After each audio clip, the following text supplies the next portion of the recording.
The chamber is open and full of whispers. Before we get into it, if you want exclusive lore breakdowns, chapter timelines, and members-only videos that never make it to the main channel, the link is in the description. Everything lives on the Patreon. The cellar of Godric's Hollow smells like chalk and burnt stone. Regulus Black has been in it for 6 hours. The bassinet stands at the center of the room on a square of unbleached linen. Not sentimental cloth, a specific grade, untreated, sourced from a Muggle textile merchant in Leeds who had no idea what he was supplying. The grade matters. Treated fabrics carry residual enchantments from the manufacturing process. Residual enchantments give the soul anchor something to misread. The soul anchor cannot be given anything to misread. Regulus measured and cut the square himself. He laid it himself. He checked it twice before placing anything on it at all. Lily had already stripped the stone when he arrived. He'd come down expecting to spend an hour on preparation and found the floor bare to its oldest layer. Nothing, not a trace of prior household magic, not a cleaning charm, not a residue. He had stood at the bottom of the stairs and looked at the blank floor, and then looked back up toward where she was waiting and said nothing. Because there was nothing useful to say, she had understood the requirement without being told. He should have expected that. He was only beginning to understand what it meant to work with someone who did not require explaining. Regulus draws the final binding line at 10:11 p.m. The ward is not visible to the naked eye. This is by design. What he has constructed, 6 hours by candlelight using chalk compounds that took 4 months to source across 3 separate suppliers, following a sequence lifted from the 3rd volume of the Black family grimoire, the one Sirius always called the one that actually frightens me, is less a spell than a mathematical argument. It carries no incantation, it requires no sustained intent from its caster. Once the binding sequence is complete, it operates not on what Regulus is feeling at the moment of activation, but on what he was when he designed it. Preset, pre-decided, magic made from a decision already made and locked in place. The philosophical premise is not complicated. Killing curses carry a soul fragment. The minimum viable payload required to make death intentional rather than accidental. 20 years of Horcrux work has left Tom Riddle's soul in a condition Regulus would describe, clinically, as critically unstable. Each split fragment seeks resolution. Each one is more volatile than the one before it. What Voldemort sends into this room tonight will not be a clean curse. It will be a fragment looking for a vessel. A soul anchor catches anything soul-adjacent and reflects it inward. The ward does not negotiate. It does not assess the caster's power or certainty or intent. It reads the fragment, brackets it, contains it behind a memory-binding seal before the fragment can embed past the initial impact layer. The execution requires absolute nerve and a willingness to let the curse land. Regulus straightens. His knees have not been right since the cave. He blows out the candle nearest the bassinet. Somewhere in London, at 9:44 p.m., Peter Pettigrew stood inside a telephone box on a street whose name he had already stopped caring about. He made a call, he gave an address. He did not look at his own reflection in the glass. He was afraid. This was, and had always been, the only consistent fact about Peter. Voldemort does not arrive dramatically. He walks up the garden path. This is exactly what Regulus told them 3 nights ago when the debate was still running. He will not announce himself. He will not waste power on theater when he believes the outcome is certain. He has the address. He has the assurance of a secret keeper who gave it freely. He is, in his own estimation, the most powerful magical practitioner alive. He has cleared worse houses than this one, and left faster. He intends to be home before midnight. Regulus is still in the cellar when the Fidelius barrier breaks. He doesn't hear it. He feels it through the ward's peripheral network of faint systemic pressure change, like a building settling into a storm. New presence on the property. The ward begins its calibration sequence. Upstairs, the plan holds. James and Lily are not on the stairs. This had been the longest argument of the 3 nights. James's instinct was to meet Voldemort at the door, wand raised, body between threat and son, which was also the instinct of every decent parent and the exact liability Regulus could not afford. He had spent 40 minutes explaining this. The ward needs the curse. The curse requires a clear arc to the target. Interposing James in the corridor means James dies and the ward sits in the cellar having caught nothing. James had agreed. It had cost him something visible to do it. They are in the nursery. Lily stands by the crib with Harry against her shoulder, her wand in her free hand running a secondary diagnostic on the ward's upper nodes. James is at the window with his hands flat against his thighs, not reaching for his wand, which is the hardest thing Regulus has ever asked of anyone.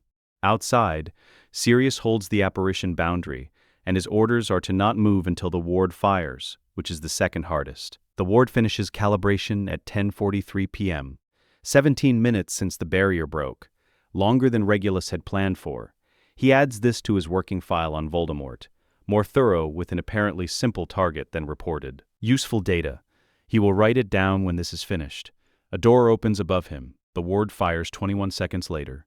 Regulus perceives it as a contraction, not an explosion. Explosion implies outward force, energy released, a system overwhelmed. This is the inverse. The ward draws in, it does the precise work it was built for, and the feedback travels back through the chalk lines in the stone into the binding points at the four corners of the room, down through the foundation into the diagnostic nodes 12 inches below his feet. He reads it the way a surgeon reads a pulse, not with feeling, with attention. The killing curse lands, the soul anchor catches, the rebound sequence initiates. What the ward finds embedded in the curse is exactly what Regulus calculated. A fragment of Tom Riddle's consciousness, the minimum viable payload, loose and vectoring toward a vessel. The containment protocol identifies it in the first half-second, brackets it. The memory binding seal wraps it before it can penetrate past the scar layer. The fragment does not find a host. It finds a wall. Harry screams. The scar forms. Tom Riddle's body drops in the room above the cellar. Regulus does not move for 11 seconds. He is reading the diagnostic feedback in its entirety. Thoroughness is not optional. It is what kept him alive in the cave, and it is what will keep Harry alive through whatever comes next. The ward held at full structural integrity. The fragment is contained. Harry's vital signature is altered. The ward's permanent presence will read as unusual magical resonance to anyone who examines the scar closely, which means they need a prepared explanation before anyone from the Order or the Ministry arrives, and they need it within the hour. He adds it to the list, then he caps the chalk, picks up the grimoire, and climbs the stairs. The nursery is sharp with burnt wood and the copper edge of discharged soul magic. The bassinet's paint has scorched along the upper right rail. Lily is on the floor with Harry in her arms, running a full diagnostic with her wand hand while Harry screams. James is against the far wall. His wand is in its holster. He had not drawn it. Regulus notes this with something that is not quite pride, but is close enough to qualify Sirius comes through the window at a run. He has been at the apparition boundary for 6 hours, and he moves like a man who spent those 6 hours being refused permission to act. He's gone. His voice is flat, measured, held level at visible cost. I felt the wards. He's gone. No one answers him. Regulus looks at the scorched rail. He looks at the chalk still marking his fingers. He thinks about the locket sealed in its box in the Grimmauld Place vault, one Horcrux destroyed, and one the hardest year of his life. And still only one. The locket wasn't enough, he says. Sirius looks at him across the room. How many more? Lily has not looked up. James has not moved from the wall. Harry is still crying, and the sound of it fills the room, and no one asks for it to stop. Sit down, Regulus says. All of you. The unbreakable vow is made at 11:34 p.m. The cellar still smells like ozone and scorched paint. Regulus speaks the binding. He wrote the terms himself, in the 3rd week of October, the night after the full council agreed on the plan, and he understood that the plan was only as strong as the people executing it. The terms are Harry's survival above Dumbledore's strategy, above ministry law, above the operational requirements of any other objective, above, in the final calculation, their own continued existence. Sirius extends his hand without being asked. When the golden cord wraps his wrist, his expression does not change. Not from restraint, from certainty. He has been certain about this since the night Regulus walked back into his life with a stolen locket and 6 words and waited for a response. James extends his hand and the cord is halfway formed before the tears come. He does not look away from the binding, he does not apologize for them, and no one asks him to, because his hands remain steady throughout. That is the only thing that matters. Regulus understands both of them precisely. Sirius does not grieve what he cannot yet see gone. James grieves everything in advance because it is the only way he has ever found to face it clearly and not flinch at the critical moment. Different instruments, the same resolve, the vow closes. The cord disappears. Above them, Harry sleeps in Lily's arms. His scar is 3 hours old. The fragment behind it is sealed and dormant and waiting. The war that everyone said was finished is only now beginning. Remus keeps notes. This has been true since his Hogwarts years, when the habit began as a survival mechanism and gradually became something he could not operate without. The notebook in question lives on the second shelf of the Grimmauld Place Library, between a 1743 edition of Practical Dark Countermeasures and Sirius's copy of Quidditch Through the Ages, which has been in that position since Sirius was 16 and will probably outlast most of the people in this house. The notes are not sentimental. They are records, lessons planned, outcomes observed, adjustments made. After a decade, they have become something close to a field study. The study's subject arrived at Grimmauld Place weighing 6 pounds and 11 ounces, and spent his first winter learning the specific acoustics of a house full of adults who were trying very hard to be quiet around him. Harry, Remus has concluded, learned to read rooms before he learned to talk. The question that occupies the notebook, the question Remus has been building toward for 10 years without ever writing it directly, is whether they made him that way, whether that is a cost or a gift. He has not resolved it. He suspects it is both. 1985. Harry is 5. Lily does not teach magic.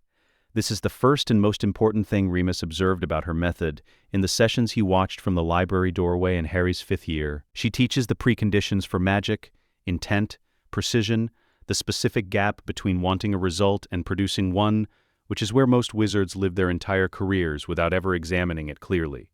She sits with Harry on the library floor and moves objects, ordinary objects, a wooden block, a cup, a small brass compass that had belonged to James's father.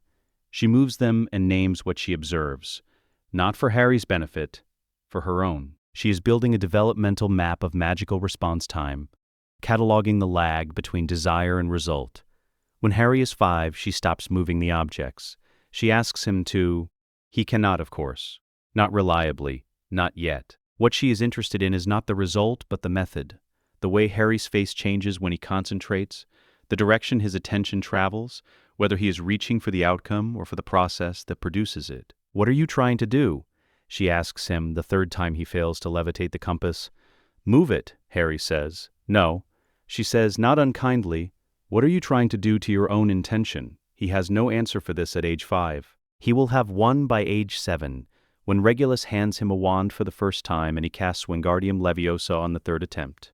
Not the first, the 3rd, which is 2 attempts more than Lily had allowed herself to hope for, and precisely what she had calculated. The standard in this house is not Hogwarts level, it never has been.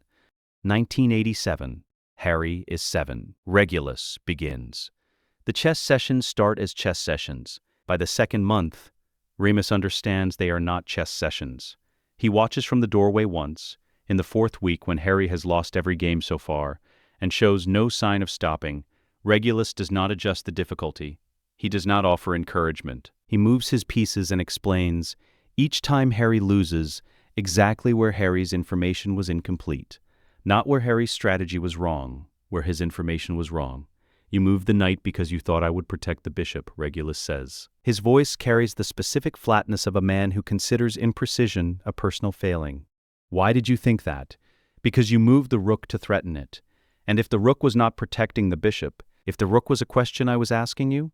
Harry looks at the board. "Then I answered the wrong question," he says.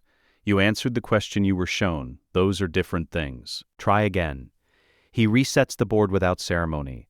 What Remus is watching, and what he records in the notebook that evening in 2 careful sentences, is the construction of a foundational principle. Whoever controls the information wins.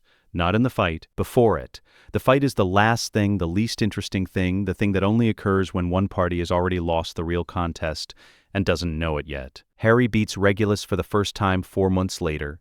Regulus responds by switching to 3-dimensional chess. Harry considers this response for a long moment, and then says, with the particular precision of a 7-year-old who has been listening very carefully, "That's not actually about chess, is it?" Regulus almost smiles. Remus writes it down. 1988. Harry is 8. Remus begins. He starts with primary sources, not textbooks. Primary sources, eyewitness accounts, original correspondence, documents produced by people who were present rather than by people who decided afterward what the presence was supposed to mean. The Goblin Rebellion of 1612 takes 3 sessions. Harry has already read the Ministry Summary, which runs to 2 paragraphs. The eyewitness account Remus reads from runs to 37 pages and contains, among other things, significant evidence that the uprising was in direct response to ministry provocation that the summary does not mention. Harry is partway through a drawing of what appears to be a tactical diagram when he looks up and says, "The pamphlet is wrong." Not different. Wrong. Yes, Remus says. On purpose? Remus considers the question seriously before answering. It deserves to be considered seriously. Yes, he says. Harry is quiet for a moment. Who decides which one people read? This is the question Remus has been waiting for. He does not answer it immediately. He asks, "What do you think?" What Harry produces over the following 20 minutes is a working structural model of institutional narrative control, expressed in the vocabulary of an 8-year-old, but correct in its basic architecture. He is not asking what happened. He is asking who benefited from a particular version of what happened being the one that circulated. Remus writes in the notebook that evening, he doesn't trust narratives. He trusts documents. This will either save his life or make him impossible to reassure in a crisis. Probably both. 1989, Harry is 9, Sirius begins, Harry meets Hermione. The dueling sessions are nothing like the others. Lily teaches precision. Regulus teaches skepticism. Sirius takes Harry into the basement training room and systematically removes every assumption Harry has constructed about how magic is supposed to work, and then requires him to solve the problem anyway. He is not gentle about it. Wrong, Sirius says, while Harry's disarming charm passes 4 inches to the left of its mark for the 3rd consecutive attempt. Again. I know it's wrong. Then why are you repeating it? Harry has no answer. He tries something different. He misses again, differently. Sirius does not soften his expression. This is, Remus has come to understand, the gift Sirius offers that none of the others can provide. He is the first person in Harry's life who makes failure uncomfortable in a way that cannot be absorbed or processed away. Lily's disappointment is precise and therefore surgical. James's is warm and therefore navigable. Regulus simply resets the board. Sirius leaves the failure exactly where it is and waits for Harry to close the distance himself. Harry, to his considerable credit, keeps closing it. 6 months in, Sirius sits down on the training room floor after a session and tells Harry about Peter Pettigrew. Not an edited version. Not an account adjusted for age. The full record, the phone box, the address given, the 12 dead muggles on a London street, the staged death, the 3 weeks of silence while an innocent man processed a guilt that wasn't his. Harry listens without moving. He's still alive, Harry says, when Sirius finishes. Sirius indicates, with a slight movement of his head, the small cage in the training room's far corner, the one Harry has been peripherally aware of for 8 months and has never until this moment asked about directly. Harry looks at it. The rat inside does not move. Why, Harry says. Because he's more use alive. And because it was your father's decision. Harry is quiet. He looks at the cage for a long time with the expression Remus recognizes as his thinking face. Not anger, not grief, just the careful assembly of a new structural model. Then he picks up his wand. Again, he says. It is Remus who takes Harry to the Bloomsbury Library that autumn. On one of the Thursday afternoon excursions James calls normal world immersion, which in practice means Remus sits in the periodicals section with a cup of tea and lets Harry go where his attention takes him. On the 4th Thursday, Harry stops at a table in the reference section. Remus watches him approach a girl with a great deal of brown hair who is working through a book on logic at a speed that implies she has been doing this for hours and sees no reason to stop. She does not look up when Harry arrives. Harry, who has been trained since birth to observe before speaking, stands and watches her for 30 seconds and then says something Remus is too far away to hear. She explains something without looking up. Then something else. Then Harry asks a follow-up question, and she puts down her pen, closes her notebook, and turns to look at him properly. He sits down. 3 hours later, Remus collects him. On the way out, he notes the name on the library membership card displayed on the table, Hermione Jean Granger. He tells James that evening. James asks who she is. His second, Remus says. By the following year, the Granger family's dentistry practice will have received 3 referrals from new patients whose connection to Remus's network of contacts is technically coincidental. Hermione will attend the best primary school within walking distance of Grimmauld Place's secondary address. Remus does not consider this interference. He considers it the only responsible application of available information. 1990. Harry is 10. James begins. The operational briefings are weekly, 1 hour every Sunday morning. In the study James has claimed on the ground floor where the map of known Death Eater movements has lived on the wall since 1982, James tells Harry everything. Not the edited version, not what Harry needs to know to feel safe. Everything, the Horcrux campaign, the current intelligence on remaining anchors, the political positioning, the Lupin precedent's legal architecture and why it matters, the reversionary clauses Regulus built into the Black family property leases, and what they are waiting to activate. He is not preparing Harry for Hogwarts. Remus understands this from the first briefing he observes. He is preparing Harry for command. For the moment, at whatever age it arrives, when Harry will need to make decisions that affect everyone in this house, and everyone outside it, and the quality of those decisions will depend entirely on the quality of his prior knowledge. Harry sits across the desk from his father every Sunday morning and takes notes. His handwriting is neat. He asks questions only when he has something specific to add to his existing model. He does not ask for reassurance. At age 10, he has never asked anyone in this house for reassurance. Remus writes this in the notebook, and then sits for a long time without adding anything. A note on Remus himself, in the same decade. His lycanthropy is managed through a combination of Regulus's gray magic supplementation. Soul Anchor protocols applied specifically to the transformation threshold, which reduce the violence of the change if never its occurrence, and whatever potion work exists at the frontier of current alchemical research. The transformations are controlled, if never comfortable. Regulus developed the supplementation framework in 1983, and has refined it twice since. He has never discussed the cost with Remus directly. Remus has never asked. This, Remus thinks, is also the kind of thing you write down and then don't add to. Spring 1991. Remus does not attend the Weisengamot Spring Social. He does not attend ministry social events.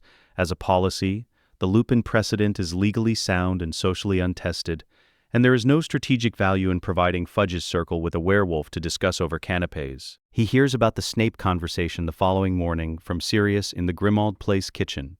Severus Snape has been at Hogwarts for a decade. He has, in that decade, built a specific architecture of psychological dominance designed for deployment against students who arrive without preparation.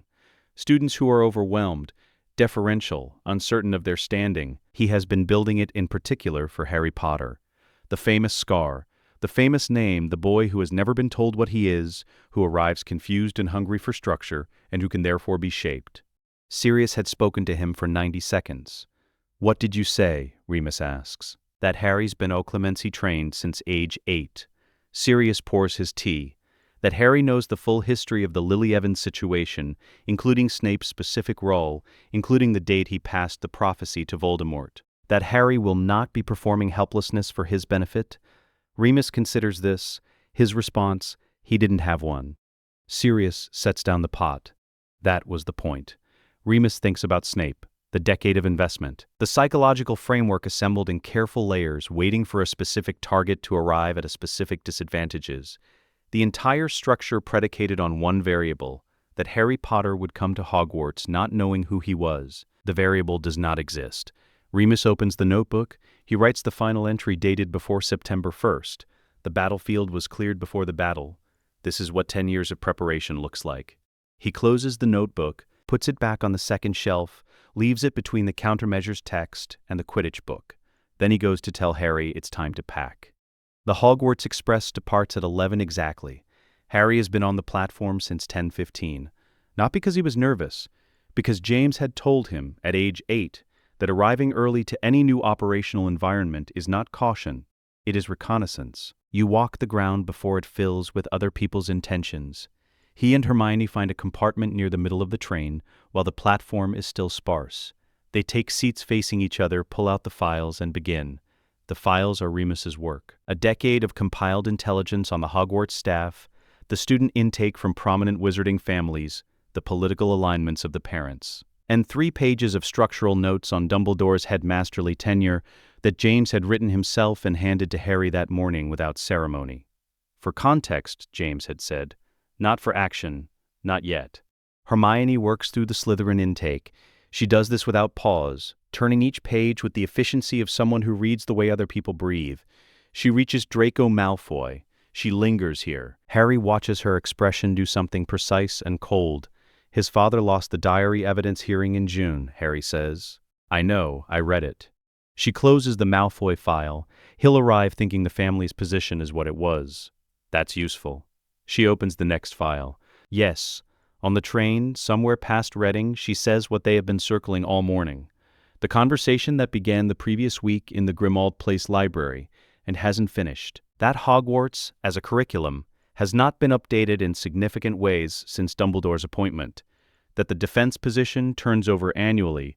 That the Muggle Studies course hasn't reflected actual Muggle society since 1963, that the structural conditions for blood status discrimination are embedded in the school's administrative framework in ways that are technically optional and practically treated as fixed. She is not angry when she says this. She is specific. This is, Harry has found, more useful than anger. Not this year, he says. No. She stacks the files, but eventually, they watch the countryside. The files are put away. Between Oxford and Birmingham, they reach the section of the journey where there is nothing left to prepare, and they sit in silence, which is a different kind of preparation. Hogwarts is large. Harry had expected this. What he had not adequately anticipated is the quality of its wards. He feels them on the lake crossing, a layered sequence of old castings, some predating modern wand work, the architectural signature of a structure that has been protecting children from each other and from external threats for 1,000 years. The wards don't resist him. They note him, the way a building notes a new weight on its floor. He files the sensation under useful data, return to later, and keeps moving. Hermione, beside him in the boat, says quietly, the ward depth on the North Tower is different, older than the rest. And there's an anomaly on the 7th floor, a section of corridor where the ward architecture doesn't resolve cleanly. It keeps reading as transitional space. Dumbledore keeps restricted texts under environmental warding up north, Harry says. Remus thought it was contamination control. The 7th floor anomaly I don't have an explanation for yet. She nods and files it the same way he does. When they have enough time and enough information, they will investigate both. Tonight is for different work. The Great Hall is everything the files described. 4 long tables, floating candles.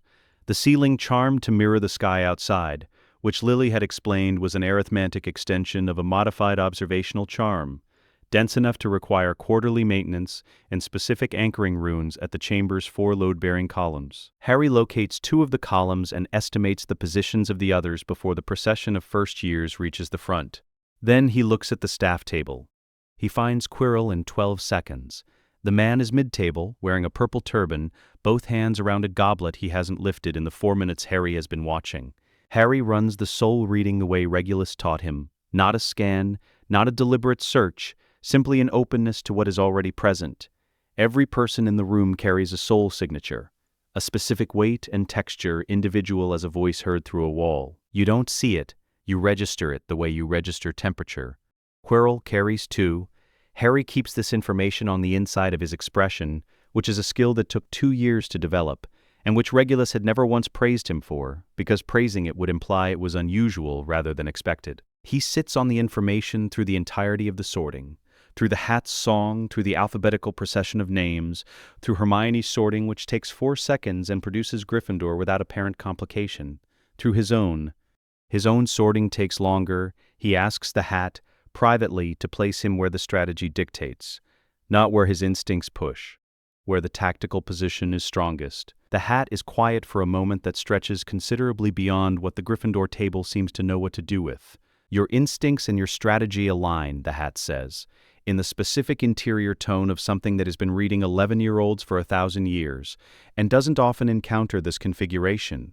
That's rarer than you appear to think. He joins Hermione at the Gryffindor table while the hall works through its applause. After dinner, from the dormitory, he sends Remus a coded letter, 2 ixnitures, defense position, standing diagnostic requested, gray magic classification suspected. The cipher reads as a question about transfiguration prep to anyone who intercepts it. The owl returns within 48 hours. Confirmed, gray magic, soul parasitic answering, monitor, report changes, do not engage, assessment incoming. The naming arrives with the diagnostic confirmation, Regulus's shorthand, the first time the classification appears in writing between them, and it appears matter-of-factly, the way Regulus names all things as established fact, not introduction. Regulus will have a full diagnostic within 3 weeks. This is not a prediction. It is knowledge of Regulus's operational pace, which has never varied in Harry's lifetime. Potions, second week of term. Snape enters.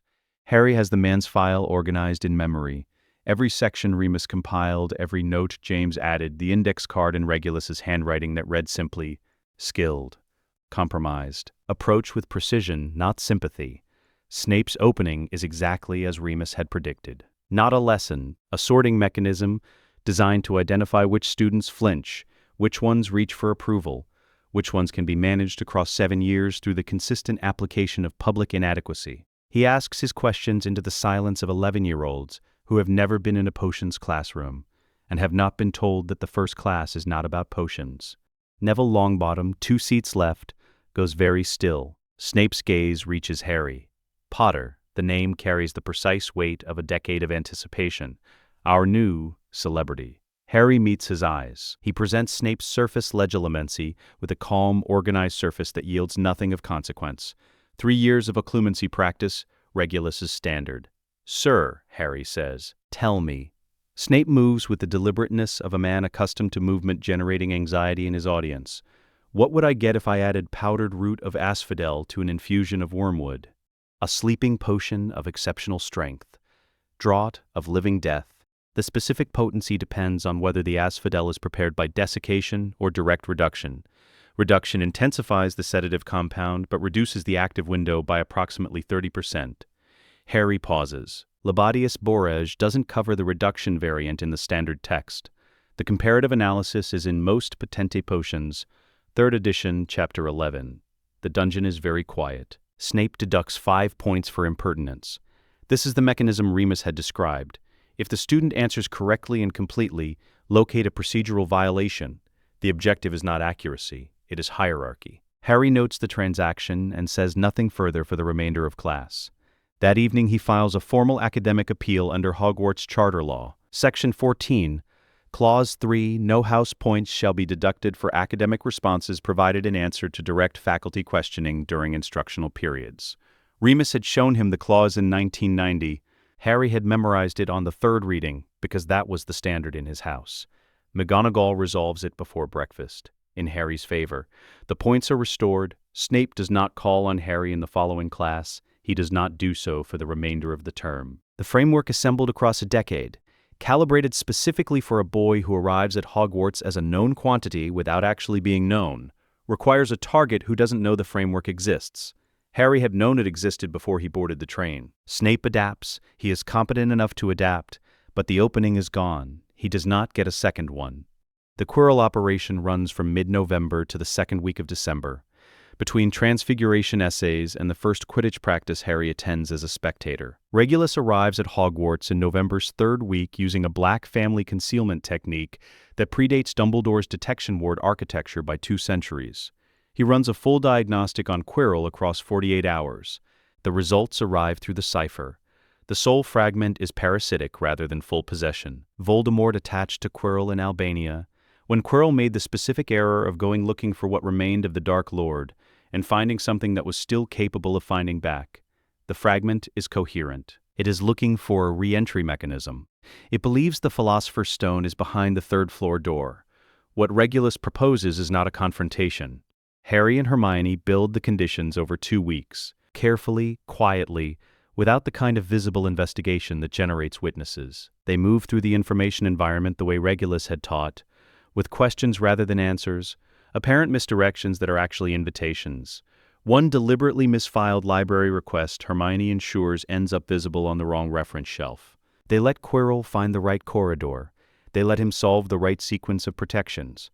They arrange through a chain of managed observations for the stone's apparent location to resolve itself logically toward the Mirror of Erised. What they do not arrange, what Regulus arranges, in a conversation with Dumbledore that Harry is told about afterward but not present for, is the stone's actual position. It is not in the mirror when Quirrell reaches it. Regulus is. The diagnostic node pulses at 2:31 a.m. Harry is in the Gryffindor common room. Hermione is across the table with a charms text she is not reading. The node pulses once, holds for 4 seconds, and goes still. They do not discuss it. They go to bed. In the morning, Dumbledore announces that Professor Quirrell has taken sudden personal leave. His tone is managed. the specific quality of a man deciding in real time what the morning's information requires him to share and what it requires him to contain. He calls Harry to his office at 11. The office is circular, full of instruments Harry catalogs in the first 30 seconds, 2 diagnostic orbs, a pensieve under a dust cloth, a bird on a perch that is not currently a bird, a desk that has been in this room since before the current headmaster. The largest orb goes dark as Harry enters. Dumbledore had something running on it. He closes it before Harry can note the targets. Harry sits. Dumbledore looks at him for a moment in the specific way of someone deciding how much they already know. "You identified Professor Quirrell's condition in week 1, Dumbledore says. "Yes, and you contacted your family rather than coming to me. I didn't have actionable intelligence yet. Regulus did by week 3. The response was proportionate to the information available. You arranged the resolution. We arranged the conditions, Regulus arranged the resolution. Harry keeps this distinction precise because it is precise. He was already inside the castle. We gave Quirrell somewhere to be." Dumbledore is quiet. He picks up a lemon drop from the dish on his desk and holds it without eating it. The window behind him shows December grounds, white and still. "You're 11 years old," he says. Not as protest, as observation. "Yes," Harry says. Another silence. Longer. Something moves through Dumbledore's expression that is not quite surprise. He is too old and too careful for surprise to reach his face unprocessed, but is related to it. The look of a man revising a model he has held for a long time. "The stone is safe," he says. "Quirinus will recover. The fragment has been adequately addressed." He pauses. "What remains of it will find another vessel in time, you understand that." "Yes." Harry stands. Standing first is a decision, not a discourtesy, and he has made it. We'll be ready for it when it does. Dumbledore does not ask him to sit back down. On the spiral staircase below the office, Harry notes the personal wards around the door, older than the school's standard architecture, deep, specifically shaped, the kind a man builds over decades when he has learned that knowing too much makes you a target. He files it without judgment. He goes back to class. The summer briefing had been longer than usual. James spent 3 Sundays in July mapping the diary's provenance, Regulus's intelligence from intercepted Death Eater correspondence, the Black family research on Voldemort's Horcrux construction timeline, the specific gap in the evidence chain that connected the diary's last confirmed location in the Malfoy Manor library to wherever it had gone afterward. The gap was not an absence of information, it was a deliberate concealment, which meant someone knew what it was, knew what it could do, and had made a calculation about deployment. "It'll be planted," James said. "Not sold, not lost. Planted. He'll want it somewhere it operates without direct oversight." "A student," Harry said, "the youngest, least prepared one available." They had spent the following 2 weeks mapping the incoming first-year cohort. Hermione had done most of the analytic work, running a social vulnerability assessment through the lens of blood status politics, producing a list of 6 names ordered by exposure risk.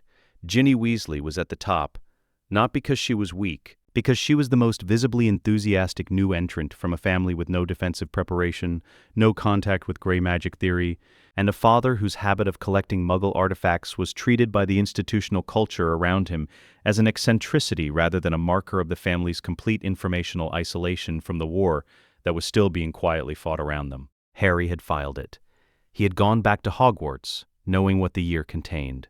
Regulus's monitoring network was in place before term began. He had threaded it through the school's peripheral ward architecture during a maintenance consultation in late August, a Black family advisory visit, technically legitimate, framed as a historical ward review for Dumbledore's records. The network was passive, non-intrusive, designed to detect sole signature anomalies in the student population. After Quirrell, they had a confirmed diagnostic baseline. They knew exactly what contamination looked like at the residue level. They found it in the 2nd week of September. The host was Ginny Weasley. The source was a diary she carried everywhere and had been writing in every night since the first day of term. Hermione identifies it independently, 2 days after the network flags it. Not through Regulus's external data, through her own diagnostic work applied from inside the school. She has been watching Ginny since the sorting with the patience of a monitoring brief running in the background of everything else, cataloging the behavioral signatures of soul contamination in a young host.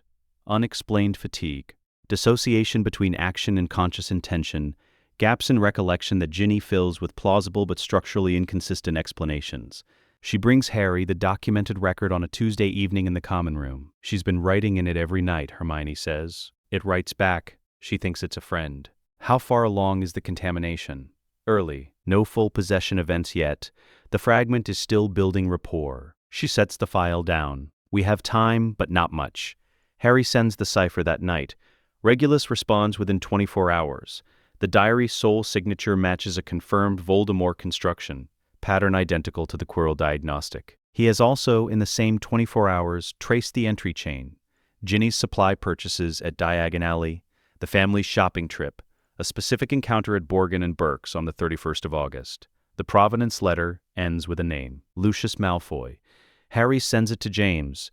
James sends back 2 words. Good. Wait.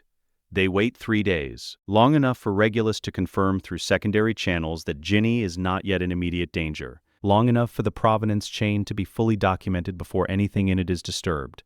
3 days is the cost-benefit calculation. It holds. On the 4th day, Hermione recovers the diary, not by force. She finds Ginny in a corridor between classes and tells her, quietly and completely, what the book is. Not a softened version, the accurate one, what a Horcrux is, what it does to its host, what is being built inside her every night she writes in it. Ginny hands it over after Hermione finishes speaking. Her hands are shaking. She is in the hospital wing within the hour. Hermione files the diagnostic with Pomfrey as a curse exposure requiring monitoring, provides the specific contamination data without attribution, and answers every question Pomfrey asks with the level of precision that closes the conversation efficiently. Ginny sleeps for 14 hours. She wakes disoriented but structurally intact. The diary goes to Regulus, who seals it in a lead-lined case with a blood binding and a memory seal. He examines it for 2 hours in an unused room on the 7th floor, whose ward architecture Hermione had flagged during the lake crossing, the space that keeps reading as transitional, that doesn't resolve cleanly on any diagnostic grid. It presents itself differently each time they need it to. Regulus says nothing about this. He simply uses it. Then Regulus sets down the case and says, before we destroy it, we read it. Harry looks at him. A Horcrux is a record, Regulus says. The fragment carries Riddle's consciousness at the moment of creation. It knows what he knew then, about the other anchors, about his methods, about the gaps in what he considered secure. His voice carries no enthusiasm for this. It is a calculation presented as a calculation. We extract what's useful, then we destroy it. This is gray magic. There is no clean version. Harry considers it for the length of time it deserves. Show me, he says. 2 weeks later, on a Saturday in late October, Harry opens the Chamber of Secrets. Regulus has been in Myrtle's bathroom for 45 minutes. He looks at the plumbing, at the snake-marked tap, at the concealment architecture of something designed to be opened by exactly one type of practitioner, and his expression is the expression of a man confirming what he had long suspected. The parcel tongue comes from the fragment. Harry has understood the mechanism since Regulus explained Horcrux physics at age 8. The scar fragment carries Voldemort's soul signature, and Parseltongue passed through it like a secondary inheritance, a bloodline ability that does not belong to Harry, but has been resident in him since he was 15 months old. It does not feel borrowed. It does not feel like anything except that when he opens his mouth at the tap, the pipe listens. The entrance opens, they go down. The chamber is not what the name implies. Harry had built an image of it over 2 years, assembled from Remus's historical files and the particular gravity that everyone who mentioned it assigned to the subject. He had expected something that matched its reputation, a space designed for confinement, for threat, for the specific architecture of power expressed as dominance. What he finds is a space of considerable intellectual precision, long, cold, the vaulted ceiling higher than the floor plan suggests it should be, the stone along both walls carved with serpents at a density and resolution that implies not decoration but inscription, each serpent positioned in a deliberate relationship to the others, forming a continuous interlocking text that runs the full length of the chamber. The grammar is pre-modern Parseltongue rendered in stone. It is not a warning, it is a treatise. Regulus walks the length without speaking. He stops at the far end in front of the great carved face above the altar and looks for a long time. It's a library, he says. Not to Harry specifically. The observation is directed at the room. Not a monument. Not a weapon. He runs 2 fingers along the nearest serpent carving without entering the groove. The wards are storage architecture. The basilisk is the lock. The Parseltongue is the key. Salazar Slytherin built a gray magic archive and allowed 1,000 years of institutional fear to serve as camouflage. The basilisk is in the far channel. Harry hears it, the slow, vast respiration of something old enough that the word barely applies. It registers his presence without hostility. He registers it back. It does not move. He speaks to it briefly in the language that sits below conscious intention. It tells him, in the flat descriptive register of something that has no use for narrative, that it has been here for centuries, and that the man who placed it here smelled like rivers and cold iron. It does not ask to be released. It asks, with the immense patience of its age, to be left alone. Harry tells it he will not disturb it again unless he has to. It returns to sleep. They catalogue for 3 hours. Regulus photographs every inch of the carved wall. Harry transcribes the altar inscription in his notebook using the phonetic mapping Remus had taught him for archaic script. By the time they surface through Myrtle's flooded bathroom, they have the beginning of a record that Hermione will spend the next 4 months translating, and which will contain, among other things, 3 soul magic techniques that Regulus will later confirm as having no equivalent in any modern text. They do not destroy anything. They leave the chamber intact. The Wizengamot session is called for November the 17th. Emergency session invoked under Ancient House Charter provision James Potter requesting. The chamber fills at mandatory pace. Emergency sessions require full attendance, and the particular combination of James Potter invoking a charter session, with the Quirrell incident recent, with Lucius Malfoy's prior diary hearing in institutional memory, produces the quality of attention that belongs to a room that knows it has been assembled for a purpose and is trying to determine the shape of it in advance. James stands. He presents the evidence in the sequence Regulus structured, soul signature documentation first. The diaries confirmed Voldemort construction, pattern matched against the Quirrell diagnostic record. The technical analysis rendered in language the chamber can follow without requiring fluency in soul magic theory, which James delivers with the specific gift he has for making technical information feel like common sense. The tone of a man explaining something that should have been obvious to everyone present considerably earlier.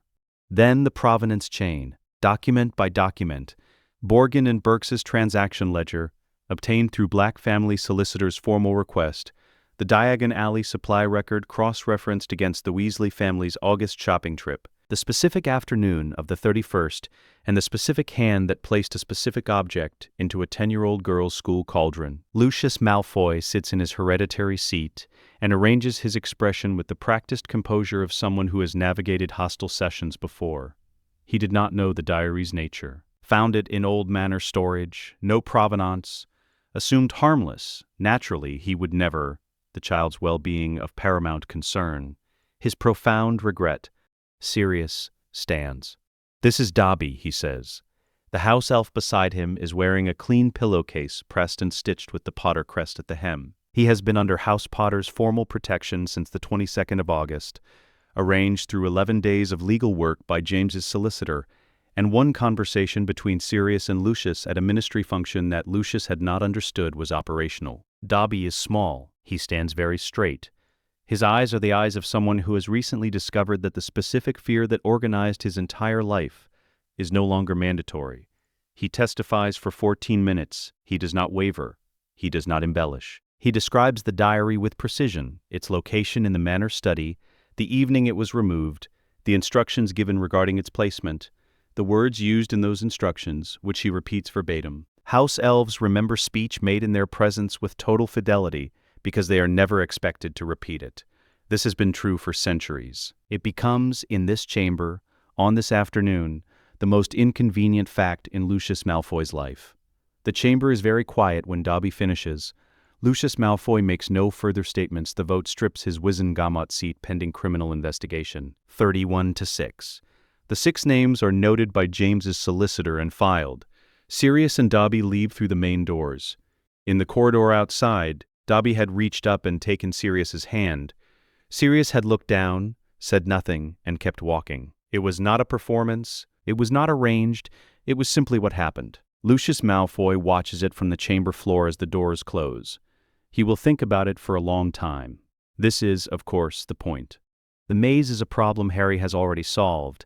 He solved it in March, when the third task's parameters were confirmed, and he and Hermione spent 3 evenings building a complete structural model of how a magical maze functions at the ward level.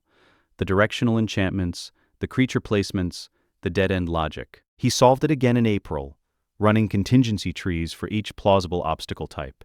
By June, the maze is not a test he is preparing for. It is a corridor he is walking through to reach the thing that matters.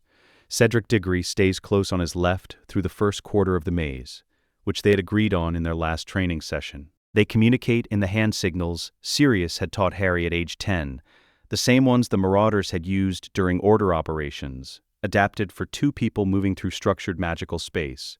Left corridor, confirmed. Sphinx ahead, bypass right.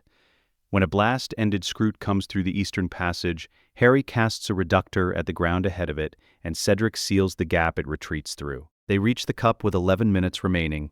Harry looks at it for exactly 2 seconds before touching it. The tracking ward he had placed on it in October during the Task 1 debrief is a Black family ward marker, passive, invisible to standard diagnostic charms, keyed to his blood signature. It has been active for 8 months. He knows the port key terminus to within 3 feet. He knows the timing window. He knows who will be there. He looks at Cedric. "Stay close," Harry says. This isn't the end of the task. Cedric, who has spent 8 months training with Harry and understanding that Harry is always describing a real situation in precise language, nods once. They grip the cup together. The graveyard is cold and dark and already occupied. Harry registers this before the portkey nausea fully clears. The specific quality of warded space, the ward boundary pressure that Regulus had spent 10 years teaching him to feel on his skin like a change in air density, anti-apparition, anti-portkey exit, perimeter seals, the architecture of a prepared ground, not Voldemort's preparation, theirs. Wormtail is at the riddle grave. He has a knife. He is shaking in the specific way he has been shaking, on and off, for 13 years. The full-body tremor of a man caught permanently between the magnitude of what he did and the impossibility of undoing it. He looks at Harry across the graveyard, and what crosses his face is relief and horror in the same instant, which is the face of a man who has spent months hoping the plan would fail and dreading that it wouldn't. He raises the knife toward his own arm. He gets it to the critical point, the exact threshold of completing the ritual's second requirement, and his hand stops. Not because the vow holds him down, because it kills him if he goes through with it. This is the distinction Regulus had explained precisely in 1984. The binding is not a restraint on the body, but a death sentence on the act. Peter raises the knife, reaches the threshold, and understands, with the absolute clarity of a man whose defining characteristic is that he will not die for anyone, that completing the motion kills him. He has been terrified of this threshold every day for 10 years. He knows its exact coordinates. He stops. His hand is steady, his entire body is not. He stands with the knife half raised, unable to proceed, unwilling to retreat, caught in the specific hell of a man who betrayed everyone he ever loved, and now cannot even complete the act his new master requires without paying the price his old friends had the foresight to name. "You can put that down," James says. He and Sirius apparate in from the perimeter simultaneously, 2 points on the graveyard's boundary that they had surveyed 3 days prior, and marked for arrival coordinates. They are not running, they are not performing urgency. They move into the graveyard the way trained people move through operational space, with the economy of motion that belongs to people who have rehearsed the exact situation and found, on arrival, that it matches the rehearsal. Sirius takes Wormtail. Efficiently, the knife is gone before Wormtail has finished processing that James is real and present and has been alive for 13 years, and is standing in a graveyard at midnight, looking at him with an expression that contains no anger at all, which is somehow worse than anger would have been. "The wards are up," Regulus says. He is at the graveyard's northern edge. He has been here for 40 minutes. The Death Eaters arrive in 3 waves across the following 12 minutes, summoned by the dark mark that Voldemort's contingency agent had triggered from outside the wards before Regulus sealed the perimeter. They arrive expecting a resurrection site and find, instead, an occupied graveyard with no exit. James has a list. He has been building it since 1982. Names, confirmed allegiances, outstanding charges, evidence status on each. The list is not exhaustive. It is specific. It contains 17 names that are present tonight, and he works through them in the order Regulus had prioritized by threat level. This is not shown with glamour. There is no dual choreography, no sustained exchange of killing intent between equals. There are people who apparate into warded space and cannot leave, who face 2 of the most capable combat wizards of their generation, and one gray magic occultist who has spent 13 years preparing for exactly this location and this night. The disarmaments are fast. The bindings are the Black Family Restraint Protocol, soul-keyed, non-removable by anyone other than the caster. Regulus moves through the eastern section. Sirius takes the western approach. James manages the containment. Cedric Diggory stands at the cup and watches, and his expression is the expression of someone who had been told in training that this was possible, and who is discovering what the gap between told and witnessed actually feels like. 3 people are with him, 2 men and a woman Harry does not recognize. The legal analyst James had brought as independent magical witnesses, holding recording instruments that capture every spell cast, every person restrained, every word spoken on this ground. The third is a ministry obliviator named Marcus Vane, who has been present at 17 events involving the Potter Black network since 1987, and who has, in each case, chosen not to perform the assigned memory modification because Sirius has been holding a documented record of his 1986 unregistered legilimency conviction for the same length of time. Marcus Vane watches the graveyard with the resigned expression of a man who understands that he is tonight becoming a witness rather than a mechanism of erasure, and that the distinction will be permanent. Voldemort arrives at 12:34 a.m. Not through the ritual failed. Peter's flesh was the designed mechanism, and the designed mechanism is unavailable. What he has instead is a contingency prepared in 1993, when Regulus's intelligence suggested the Peter asset had been compromised, and Voldemort, who does not survive decades by trusting single mechanisms, had identified an alternate restoration path. It is slower, less stable, and requires a servant present from the beginning of the night rather than Peter's specific contribution. The servant is among the 17 already restrained. The body he returns to is functional. It is not optimal. The magic is present, the consciousness is present, the intention to kill is present. But it is a restoration performed on a timeline he did not choose, through a method he considers secondary, into a scene that his intelligence had assured him would be controlled. The scene is not controlled. He materializes at the center of the graveyard to find his Death Eaters subdued and bound in a ring around him, a perimeter ward that allows entry but not exit. James Potter standing 20 feet away holding a wand, and the realization arriving in the same second as his first breath in a corporeal body that the intelligence was wrong and the site was prepared, and he has walked into a counter-operation that has been running since before he initiated this one. He does not freeze. He is not capable of freezing. He casts 2 killing curses in the first second, one at James, one at Harry, and both miss because the positions he casts at are not the positions they occupy, which is the first thing Regulus teaches any student of gray magic. In prepared ground, you are never where the enemy last saw you. What follows is 40 seconds. He is the most powerful practitioner alive. This remains true. What is also true is that he is operating in a body that is 30 seconds old, on ground that has been warded against him specifically, facing opponents who have been studying his documented casting patterns since 1982. He breaks the perimeter ward through sheer force at the 38-second mark, a raw power application that Regulus will later describe as technically remarkable, and disapparates in the gap it creates. He is gone before the ward reseals. He is not triumphant. He is alive and corporeal, and he will return. But he has left behind 17 bound Death Eaters, a complete witnessed record of his restoration, and the knowledge that the people waiting for him in that graveyard had known he was coming. He will think about what that means for a long time. The legal record is sealed and signed by the 3 analysts before 2 a.m. Cedric Diggory provides a witness statement under veritaserum at his own request.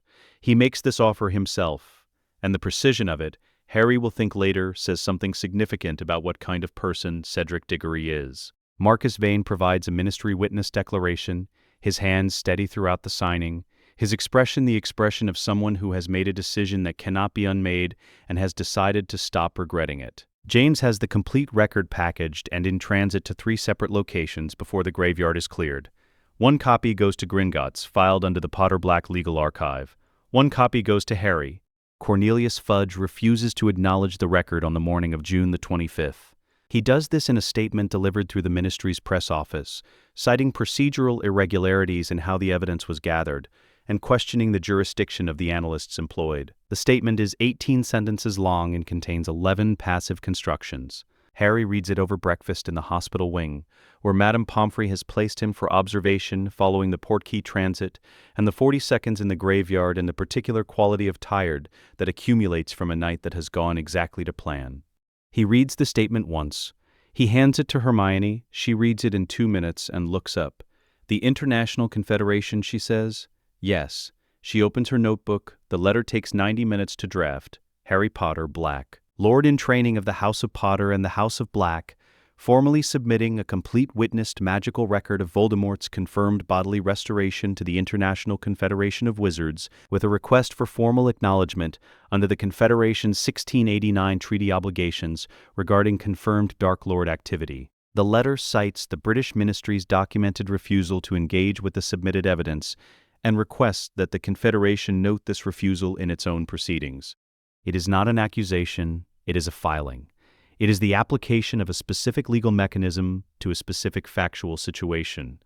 The letter goes by Special Owl that afternoon. By the following morning, 12 foreign delegations have issued formal acknowledgements of Voldemort's confirmed return. The Swedish and Romanian responses arrive within hours of each other. The French ministry's acknowledgement contains a specific reference to Fleur Delacour's witness statement, which she had filed through Beauxbaton's diplomatic channel without being asked. Fudge's press office issues a second statement by midday. It is 9 sentences. 7 of them are passive constructions. His political credibility does not collapse in a single moment. It dissolves over the following week as each new foreign acknowledgement lands, and the gap between what the international record shows and what the British ministry is willing to say becomes impossible to characterize as anything except a choice. Fudge chose to look away from confirmed evidence. Everyone who is paying attention can see the choice. He cannot unchoose it. Dumbledore does not need to manage any of it. He does not need to do anything at all. He sits in his office on the morning of June the 26th and reads the Confederation's acknowledgements as they arrive, and the expression on his face, which Harry will hear described secondhand from McGonagall, who passed his door that morning and noted it without comment, is not satisfaction and is not relief. It is the specific look of a man who has spent 40 years being the most indispensable person in the room, sitting with the evidence that he isn't, and beginning the slow work of deciding what that means. Fudge's response to the International Confederation's acknowledgements was Educational Decree 22, then 23, then 24, issued across September and October, in the specific escalating cadence of an administration that knows it is losing ground and is converting institutional authority into direct control as fast as the legal mechanism allows. Each decree arrived at Hogwarts in the form of a ministry owl and a framed proclamation that Argus Filch affixed to the entrance hall wall with the enthusiasm of a man who has been waiting for institutional permission to be difficult. Each decree was a further compression of Dumbledore's operational independence, staffing approval, curriculum review, student activity restriction. Umbridge appointed High Inquisitor in late September, under powers that Fudge had spent the summer quietly lobbying through a sympathetic Wisengamot subcommittee, was the instrument of all three. Harry had read the decrees as they arrived. He had read Umbridge's inquisitorial portfolio, obtained through a Black family legal contact who had access to the ministry's published appointment schedule. He had noted the specific sequence, 22's staffing authority, 23's curriculum scope, 24's prohibition on unauthorized student organizations, and understood that the sequence was a prepared architecture, not an improvised one. Umbridge had been planning this since her November observations in third year. The study group had been running since third year as well. Harry had started it in October of year 3 without calling it anything, because the first thing Regulus had taught him about operating within institutional structures was that named things attract institutional responses and unnamed things do not. It was not a club. It was not a society. It was 20 students from across all 4 houses who had been receiving over 2 years a level of supplemental magical instruction that bore no formal relationship to the Hogwarts curriculum whatsoever. The invitation process had been Hermione's design, a specific kind of question posed in a specific kind of class, one that most students would answer conventionally, and a small number would answer with something that indicated they were already thinking past the question's stated premise. The students who gave those answers received a brief, private conversation. The ones who asked the right follow-up questions to that conversation received an address and a time. 20 had made it through the full sequence over 2 years, not 20 at once, a rolling cohort, some from year 3, some from year 4. All 4 houses, which had required a particular quality of patience from some of the early Gryffindor members, who had found the first Slytherin invitee disorienting and had required a 40-minute conversation from Harry about the fact that house divisions are administrative categories, not cognitive ones. By the time Umbridge arrived at Hogwarts with Decree 24, the 20 students in this group were operating at levels that the standard curriculum would not reach for 2 more years. What Harry and Hermione had taught them was not grey magic. Grey magic, the Soul Anchor protocols, the ancestral ward sequences, the pre-intent casting architecture that Regulus had been building into Harry since age 7, was beyond the operational range of most adults and the developmental range of anyone in this room. What they taught was the foundation of grey magic thinking, which is a different thing and a considerably more dangerous one in its long-term effects. The first session of Year 5 held the 3rd week of September in the same unused classroom on the 7th floor they had been using for 2 years, opened with a question Harry had borrowed from Regulus. Why is the killing curse illegal? The answers came in the expected sequence. It kills people. It cannot be blocked. It is a tool of dark wizards. It is categorized as unforgivable. Harry waited until the sequence was complete. Those answers describe its effects and its uses, he said. None of them explain why it is legally classified as it is. Because it kills. Susan Bones began. Diffindo kills. If applied to the right target. Transfiguration kills. Expulso kills. None of those are unforgivable. Harry moved to the board. The unforgivables are categorized as they are because of the specific intent alignment they require. Crucio requires sustained malice. You cannot cast it from detachment. The spell collapses without genuine desire to cause pain. Avada Kedavra requires genuine killing desire, not abstract willingness, but active specific intent. The law is not responding to the spell, it is responding to what the spell requires from the caster. The room was quiet. Daphne Greengrass, who had been the first Slytherin invitee and had subsequently become the most rigorously analytical presence in the group, said, "So if you could cast Avada Kedavra without genuine killing intent, the spell doesn't work. Magical law is classifying something that already self-selects for its own misuse." Harry set down the chalk. Grey magic argues that the good-evil binary in standard magical education is not a magical framework. It is a political one. It describes historical patterns of use, not inherent properties of the magic itself. He watched this land. Different faces, different processing times. Neville Longbottom, who had been in the group since year 3, and who had, over 2 years, discovered a wandless precision with herbology that no one in the room had a theoretical framework for yet, was writing quickly. Luna Lovegood, who had joined in year 4 and who approached every session with the focused attention of someone who had been waiting for the specific conversation, had stopped writing entirely. "That changes how I've been reading the curriculum," Luna said. Not as objection, as documentation. Yes, Harry said, that's the point. This was, in practice, what Regulus had built into the sessions since Harry was 8. Not a body of knowledge, but a method of knowledge acquisition that metabolized, received information differently. The students who went through it did not become better at casting.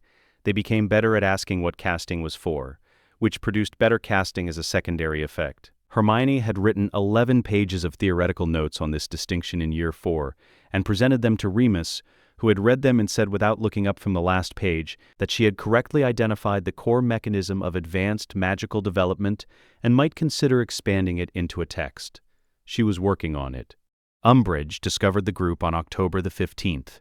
She did not discover it through surveillance. She discovered it because Anthony Goldstein, a Ravenclaw 5th year who was not in the group, and who had noticed that 20 of the most capable students in his year appeared to be learning things he wasn't, had filed a formal complaint with the High Inquisitor's office. Harry received the inquisitorial summons at breakfast on the 16th.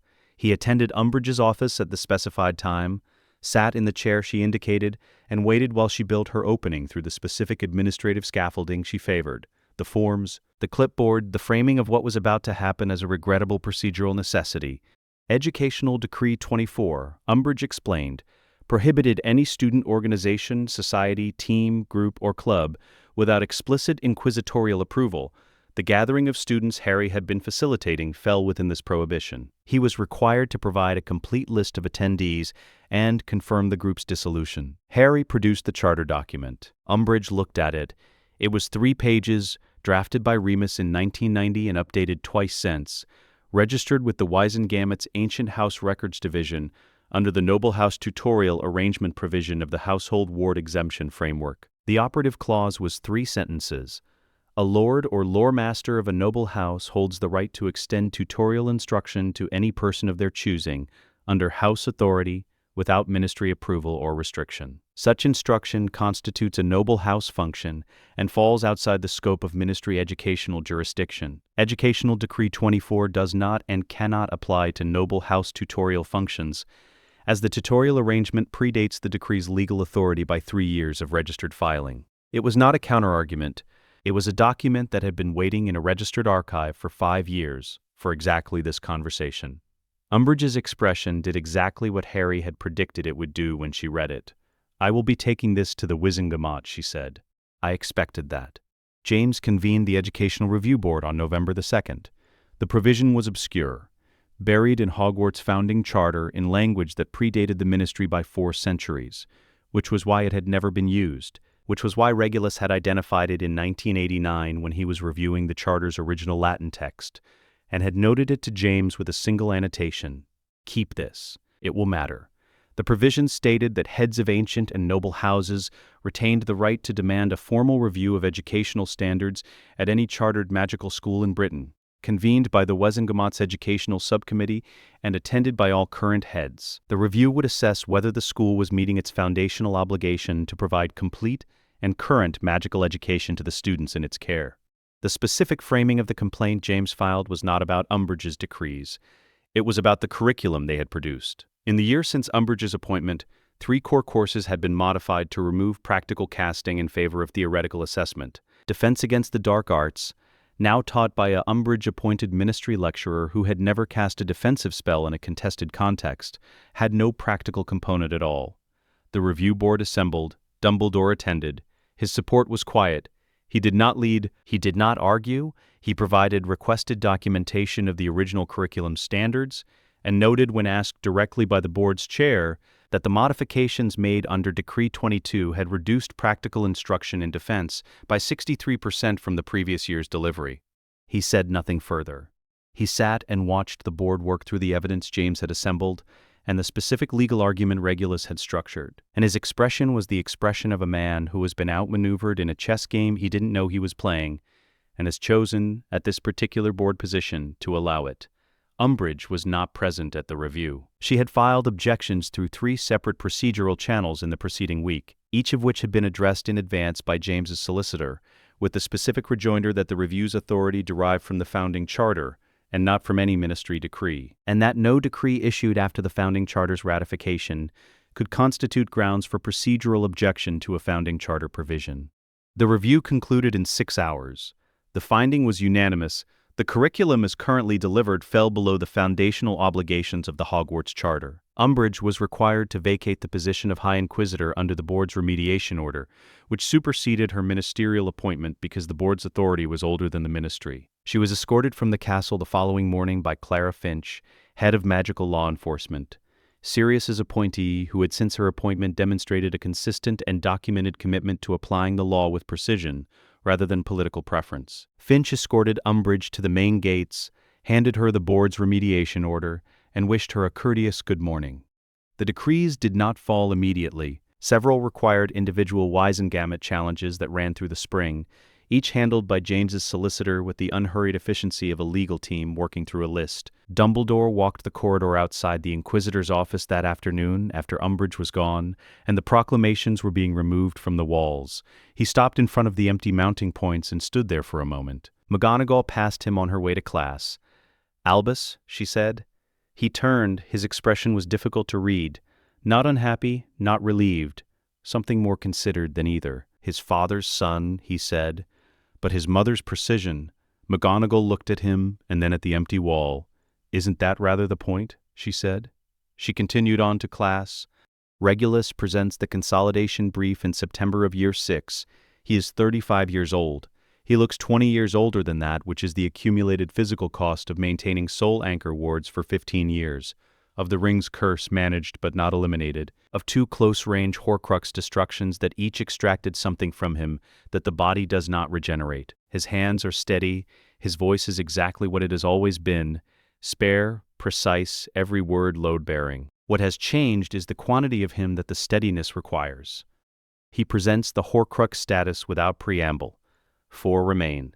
The cup, last confirmed in the Lestrange vault at Gringotts. The diadem, located in the Room of Requirement at Hogwarts, through a resonance scan Hermione had completed in August using a modified version of the Chamber's ward reading framework. Nagini, with Voldemort at his current operational base in the Scottish Highlands, confirmed through Peter's last memory review.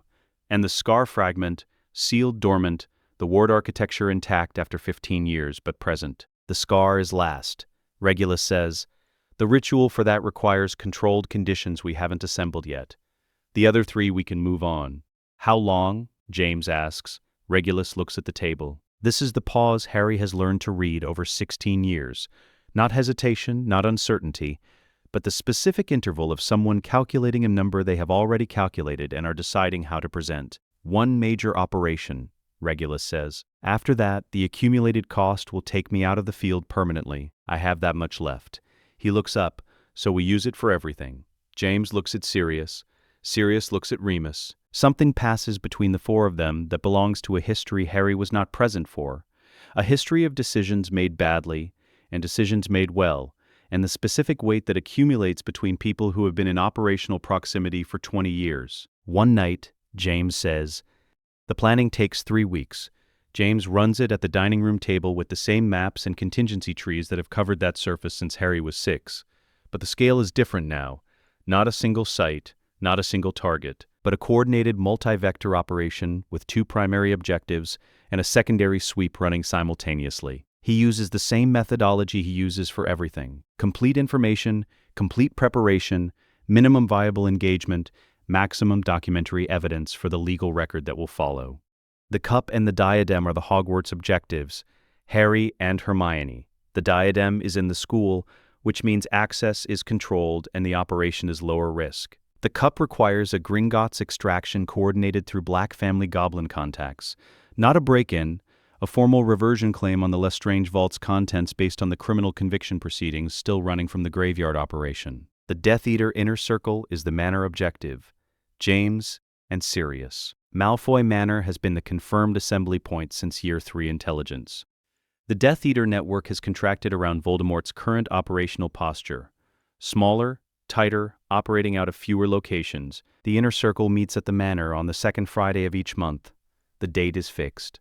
Remus coordinates from a mobile apparition point between the 2 sites. His secondary assignment, Nagini, Voldemort's confirmed location at the Scottish Highlands base, is known through Peter's latest review. On the same night, while James and Sirius work through the Manor list, Remus takes a 3-person team to the Highland base. Nagini cannot be left as an anchor. The timing requires all 3 objectives to resolve before dawn. Nagini is not straightforward, Remus says. At the planning stage, she is a living vessel. The destruction sequence is different from an object Horcrux. Regulus says, 3 times. Remus is quiet for a moment. I know what to do. The cost is that it won't be clean. Nothing about this night will be clean, James says. That's not the standard we're working to. Peter provides the final intelligence confirmation 48 hours before the operation. His monthly memory review shows the Manor meeting confirmed, attendee list current, Nagini's location fixed at the Highland base, no changes to the security arrangement. He reports this in the flat, uninflected way he reports everything now, not because he has made peace with his situation, but because peace is not what the rat protocol produces. The night is Friday, the 14th of November. Harry and Hermione enter the Room of Requirement at midnight. The room presents as a vast archive when they arrive, which is not what they asked for. They asked for the space most suited to locating a lost object, which is the canonical formulation, and the room has given them an archive because the diadem is not exactly lost. It has been here for decades, tucked into the accumulated debris of generations of students hiding things. The room knows where it is. It is showing them the category of space rather than the specific contents. Hermione finds it in 11 minutes using the resonance scanner. It is on a warped shelf behind a broken vanishing cabinet, exactly where the chamber's ward reading methodology had predicted it would be. A soul-keyed object leaves a specific kind of impression on the magical architecture around it, like a note held too long in a room, and the impression is directional. Harry picks up the diadem. The scar fragment activates. He had known this was possible. Regulus had briefed him on it specifically. When two Horcrux vessels are in proximity, the fragments can achieve a temporary coherence, a momentary restoration of the consciousness they represent. It is not possession, it is resonance. The distinction matters technically and does not make the experience less significant. What he encounters is Tom Riddle's mind at the moment of the diadem's creation, not the current Voldemort, not the fractured, diminished, repeatedly discorporated consciousness that has been trying to kill him since before his memory begins. This is older, the mind that existed before the splitting became its own damage, brilliant, cold, methodical, and completely convinced of its own necessity. Harry holds it. He holds it the way Regulus taught him to hold a diagnostic, not resisting, not engaging, simply maintaining the boundary between observation and absorption. The occlumency architecture he has been building since age 8 is not a wall, it is a membrane, permeable in one direction, impermeable in the other. He observes what is there, he does not let it observe him back. It lasts approximately 90 seconds. Then he applies the memory binding seal to the diadem's fragment, the same technique Regulus had used on the locket, the same he had used on the diary before its destruction. The same Black family containment protocol that predates the modern classification of dark magic by 3 centuries. The resonance drops. The fragment is contained. Harry sets the diadem on the floor.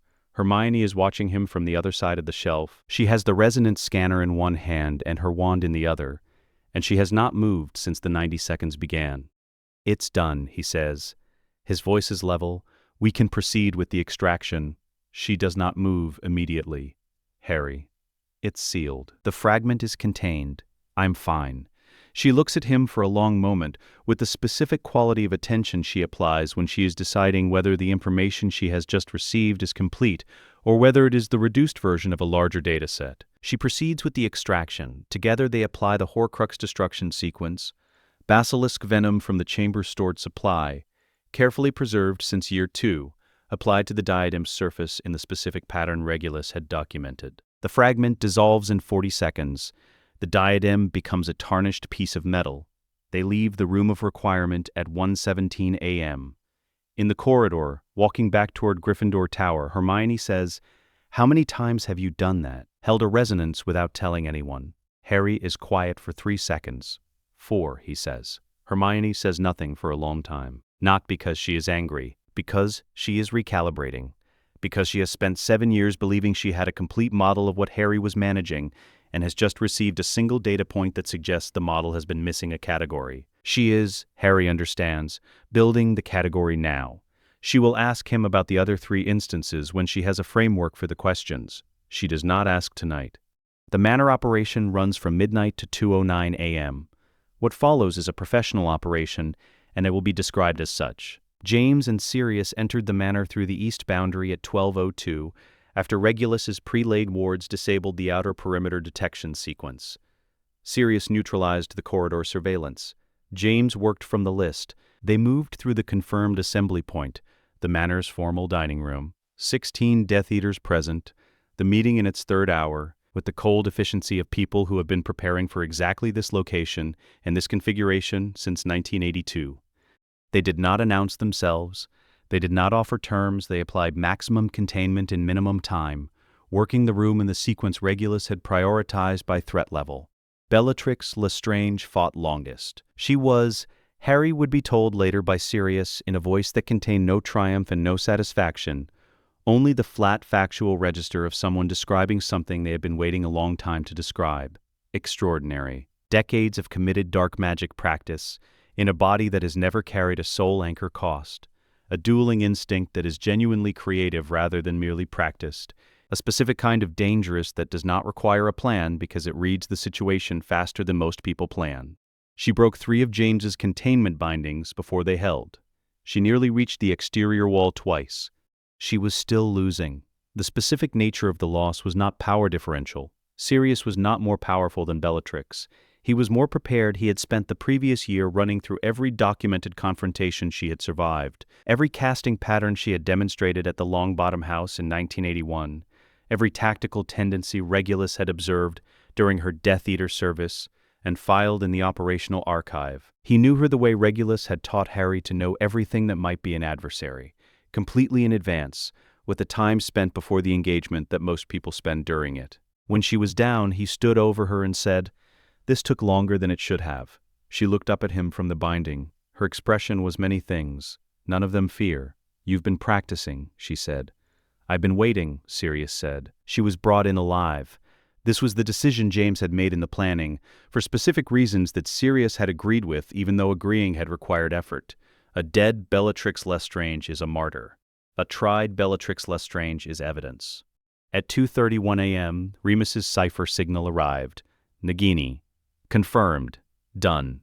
3 words, the flat declarative register of someone who has completed a task he knew would be costly, and has chosen at this particular moment not to elaborate on the cost. The cipher confirmed. The Highland base was cleared. Voldemort's last external anchor was gone. The team was intact. Remus would explain the details when he was ready. The signal was enough. Harry read it in the room of requirement, where he and Hermione were completing the Gringotts coordination for the cup extraction. He passed it to Hermione without comment. She read it, was quiet for a moment, and then continued working. The cup's destruction was completed by Regulus the following afternoon. He applied the basilisk venom himself, in the same methodical sequence he had used for the locket and the ring. And when the fragment dissolved, he sat with the empty cup for a while without explaining what he was doing. Harry watched from the doorway and did not ask. That was the 4th Horcrux Regulus had destroyed with his own hands. He had not counted aloud. The trial of Bellatrix Lestrange ran across 4 days in March. The chamber was public, as James had requested, and the Wiesengemot had been unable to refuse, given the documented evidence weight. There was no obliviation. The Ministry Obliviator Corps had been under new management since the Year 3 restructuring, and the new management had a different policy on what constituted appropriate application of the modification charm. The evidence record ran to 60 pages. Death Eater activity across a decade, each action documented, witnessed, legally sourced. The Longbottom House evidence was the center of the record's second day. Photographs, magical forensics, the wand trace analysis that established the specific casting patterns used on Frank and Alice Longbottom on the 26th of October, 1981. Frank and Alice Longbottom attended on the second day and gave testimony. They attended because Lily Potter's neurological charm research had been running for 14 years, incremental and unglamorous, and conducted with the specific patience of someone who considers the problem solvable and the timeline secondary to the rigor. The recovery was partial, not complete, not the restoration of what they had been before, but sufficient. Frank's testimony was given with the careful, slightly halted delivery of someone working through memories that had been inaccessible for years. Alice's was quieter. Neither of them showed anything except the composed, considered quality of 2 people who had waited a very long time for the correct room to say what they needed to say. Neville Longbottom sat in the gallery. Harry sat 3 seats from him. He did not look at Neville during his parents' testimony. He did not need to. Bellatrix Lestrange was convicted on all charges on the 4th day. The vote was 44-2, and the 2 were noted. The mythology had depended on distance, on Death Eaters as a category of person who operated in the dark, whose specific actions were rumored rather than documented, whose ideological commitment could be romanticized precisely because it was never made accountable in open court. The trial produced accountability, 4 public days of it. Every action, every victim, every decision made in full knowledge of what was being done. After the 4th day's verdict, Harry stood in the corridor outside the chamber while the gallery cleared. Sirius found him there. They stood together without speaking for a while. "The scar fragment," Sirius said eventually. "That's what's left." "Yes," Harry said. Sirius looked at him, and then one. The scar fragment. Voldemort himself, both addressed through the same ritual. After that, nothing. They walked out of the ministry into the March afternoon, and neither of them said anything about how close Regulus was to the edge of what he had left, and neither of them needed to. Regulus presents the scar calculation in April. He does not preface it. He does not build toward it. He sits at the Grimmauld Place dining room table with the consolidated Horcrux file and the arithmetic schematic that Lily has been developing for 15 years, and he says, "The fragment in the scar is the last anchor. The question of its destruction has one viable answer and one secondary answer. The viable answer requires Harry to enter a controlled near-death state. The secondary answer requires Harry to actually die." Harry says, "I know." Regulus looks at him. "Since the diadem," Harry says, "the resonance showed me the ward architecture from the inside. I've known what it would take since November. You didn't say anything. Neither did you. For 5 months. This is the specific kind of silence that belongs to two people who have been operating in the same information framework for long enough to recognize when they have both been carrying the same calculation independently and choosing, for reasons that are not quite the same, not to surface it. Your mother has a solution, Regulus says. She's had a working version since year 4. She wanted to be certain before she presented it. He opens the schematic. Dumbledore comes to Grimmauld Place on a Wednesday in early May. He comes alone, which is the first acknowledgement that this is not an order visit or an institutional consultation. He knocks. Lily opens the door. She looks at him for a moment with the expression she reserves for situations she has been prepared for and has not looked forward to, then steps back and lets him in. He speaks to Harry in the library. James is not in the room, which is also a choice, and one Harry understands. James in that conversation would not be able to remain in the register the conversation requires. Dumbledore's tone is not unkind. His reasoning is not wrong. He presents what he knows, the scar fragment, the anchor, the magical logic that has been true since October 1981, with the care of someone who has rehearsed the conversation and understands the weight of what he is asking. He tells Harry that the fragment must be destroyed, that Harry must be the one to walk into that destruction willingly, that the willingness is the mechanism. I know, Harry says. Dumbledore looks at him. We've been working on the method for 6 years, Harry says. Mum has a solution that doesn't require actual death. Near death, under controlled conditions with the fragment expelled rather than destroyed through the host. He pauses. We didn't need your intervention, but I think you needed to make it. Dumbledore is quiet for a long time. The library's afternoon light comes through the window at an angle that catches the silver of his beard and the lines around his eyes, which are deeper than they were when Harry first met him. I had a plan, Dumbledore says, for what would happen after, for how the war would end. I know, Harry says. We found it in the correspondence files, the Horcrux research you'd done independently, the path you'd identified. He looks at him steadily. We disagreed with the conclusion. My conclusion required your death. Yes, my mother's doesn't. Dumbledore looks at the shelves, at the Black family grimoires, at Remus's reference materials, at the specific architectural density of a library that has been used as an operational intelligence resource for 16 years rather than a collection. Then I hope she is right, he says. She is, Harry says. She's been right about the arithmetic framework since the beginning. You just didn't have access to her working papers. He does not say this as a provocation. He says it as the accurate observation it is, and Dumbledore receives it as such. He stands to leave, and at the door he pauses in the way he has paused at every door in every conversation Harry has had with him, as though each exit requires a brief assessment of what has and hasn't been said. You've done well, Dumbledore says. All of you. We had good teachers, Harry says. This is not entirely a compliment and not entirely its opposite. Dumbledore hears both meanings and the door closes behind him. The ritual is performed on the 14th of May, in the Grimmauld Place ritual chamber. Lily has prepared it for a week. The chamber's floor carries chalk architecture that took 40 hours to complete. The Soul Anchor Ward's original binding sequence, the one laid into Harry's bassinet on October the 31st, 1981, rendered in reverse. Inversion rather than containment. Expulsion rather than sealing. The mathematics are precise in the way that Lily's mathematics are always precise, which means they have been checked 11 times, and the 11th check produced the same result as the first. She explains the procedure to Harry once, in full, without simplification.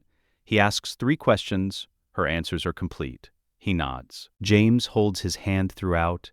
He sits in the center of the circle, and James sits beside him on the floor, which is not part of the ritual architecture and requires no magical function whatsoever. It is simply where James is.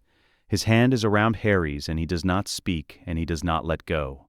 Sirius is at the door. He cannot watch. He has said this to Regulus, in the kitchen, at 6 a.m. on the morning of the ritual, in the quiet way that Sirius says things he has actually assessed rather than performed. I can't watch him go under again. Regulus had not argued with this. He had simply said, you don't have to watch. You have to be there. Sirius is there. He stands at the door with his back partly to the room and his arms crossed, and his jaw in the specific set that means he is making himself stay. Lily begins.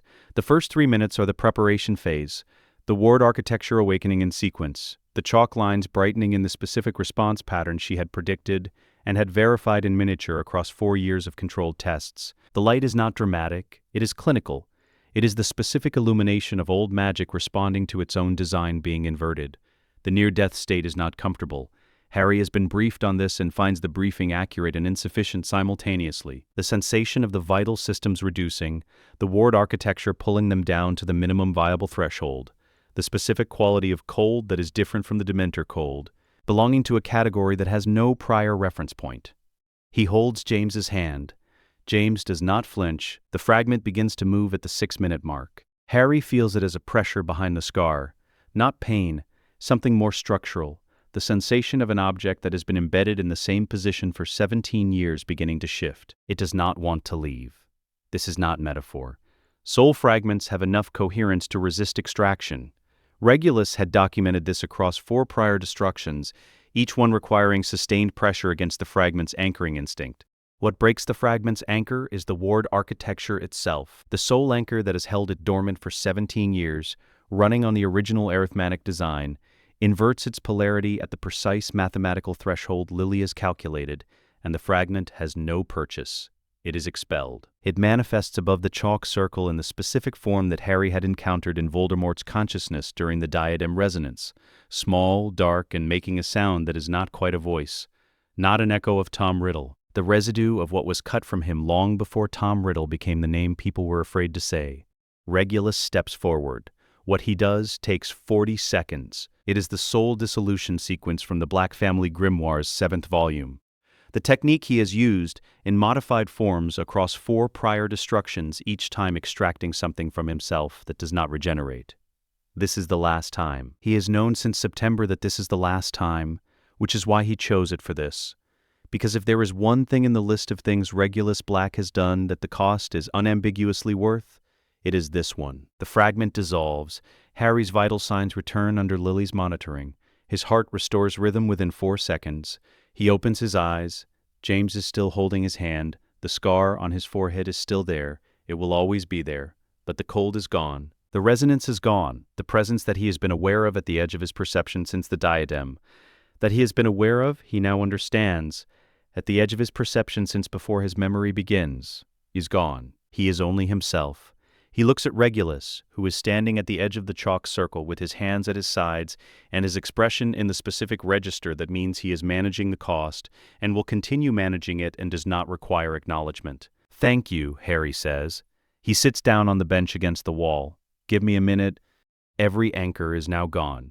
Nagini, destroyed by Remus's team in November. The cup, destroyed by Regulus in the same operation. The diadem, Harry and Hermione in the room of requirement. The scar fragment, expelled and dissolved 20 minutes ago. The diary, the ring, the locket, all preceding years, all confirmed. 7 pieces, all gone. Tom Riddle is as mortal as anyone alive. More mortal, perhaps. He has been fragmenting himself since 1970, and what remains of him is something that has been refusing death for so long it has forgotten how to stop. Harry knows this. Sitting in the ritual chamber with his father's hand still in his, and the smell of chalk and old magic in the air. He files it with everything else he has been filing since he was 7 years old, under the heading that has been accumulating entries for his entire life. When the time comes, be ready. Voldemort's attempt on the Ministry comes 6 weeks later. The intelligence had been running through Peter's final review and through Remus's field network for 3 months. Voldemort, now fully mortal, operating with the specific desperation of a consciousness that has lost every anchor and knows it. The coup attempt is a last gambit play, Ministry control as a substitute for the Immortality Network he no longer has. He brings 11 Death Eaters and everything he has. Harry is in the Ministry corridor at 2 a.m. He has been there since midnight. The duel is short. This is not because Harry is overwhelmingly powerful. He is capable, trained, operating at a level that would be remarkable by any standard measure. It is short because Harry has spent years building an analysis of Voldemort's casting patterns, documented from the Graveyard Exchange and Peter's intelligence and Regulus's archived Death Eater correspondence, and the specific information the Diadem Resonance had provided about Voldemort's foundational magical assumptions. He knows, before the first spell is cast, what the second spell will be, and the third, and the point at which Voldemort will shift from offense to forced survival mode. He designed the counter before the engagement began. He is implementing it.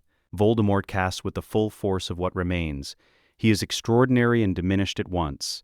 The raw power still present, the architectural intelligence still operative, but something missing in the casting that Regulus had once named to Harry as soul weight, the magic of a man who no longer has enough of himself left to make the intent fully coherent. The killing curse rebounds, not through prophecy, not through sacrificial love invoked in the moment, through mathematics, Lily's arithmetic modification to the original ward design, which Harry carries in his blood, which the rebounding curse encounters not as a helpless target, but as an architecture built specifically to redirect it. The same logic that caught the fragment in 1981. The same design, inverted again, completing its own circle. Tom Riddle dies in a ministry corridor at 2:17 a.m., with no audience beyond the 11 Death Eaters, who are in the process of being bound by the prepositioned Auror team that James has been coordinating with Clara Finch's office for 2 months. He does not make a speech. He does not have a final moment of understanding or revelation. He simply stops, which is the most honest version of what death is, and the floor is cold and the corridor is lit by standard ministry sconces, and there is nothing here that requires a different register than that. Harry stands over him for a moment. Then he files the after-action report he has drafted in his head since midnight and goes home.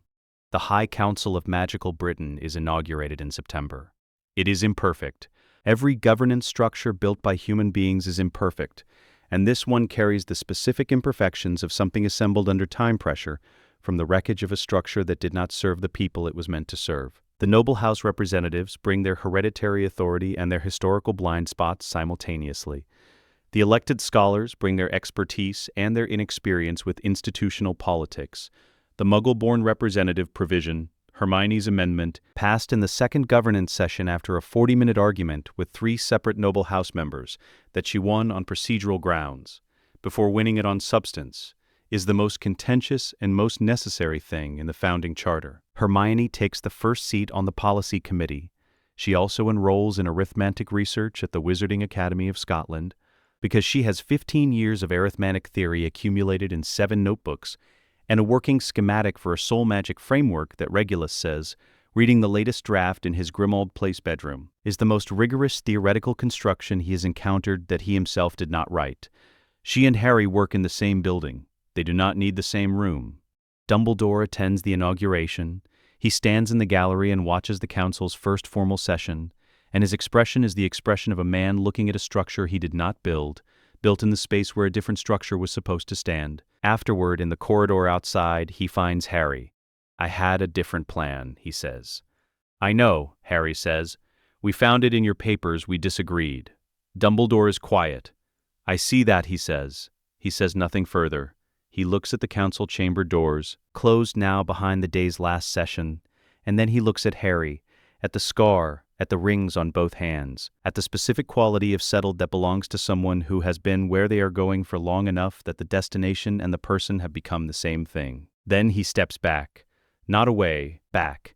The precise movement of a man who has spent 70 years being the most indispensable figure in any room, making the deliberate choice, in this one room, in this one moment, to become something smaller and more honest. He was wrong about the method. He was right about the worth of the fight. Harry knows both things are true simultaneously, which is the only register in which they can both be honored. "Good work," Dumbledore says. Yes, Harry says, it was. Regulus Black died on a Tuesday, in his own bed, at Grimmauld Place, with Sirius's hand in his and the smell of old books in the air. He was 36 years old. He had destroyed 4 Horcruxes, outlasted a Dark Lord, and seen his nephew grow into something that required a new word. He died having been useful. In the House of Black, this was the highest honor. Let us know what you'd like to see next. The end.